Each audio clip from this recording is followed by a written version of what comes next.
Hi, this is Matt with Holly Home Inspections. So during a deck inspection, we're always looking at several aspects of the deck. One of the most critical parts of your deck is your support, your post right here. So this particular post is a 4x4 post. This deck is approximately 10 feet off the ground. And your posts are buried in the dirt. So 4x4 posts are only rated for a deck up to 4 feet off the ground. So once you go above 4 feet off the ground, you need to go to a heavier post, at least a minimum of a 6x6 post. The other thing is you don't ever want to bury your post in the ground.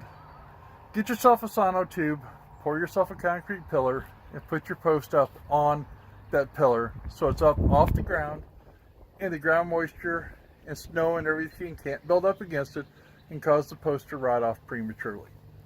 For all your home inspection needs and all your home inspection questions in the St. Louis and the St. Louis Metro East, call Holly Home Inspections at 314-257-0040 or 618-593-9631.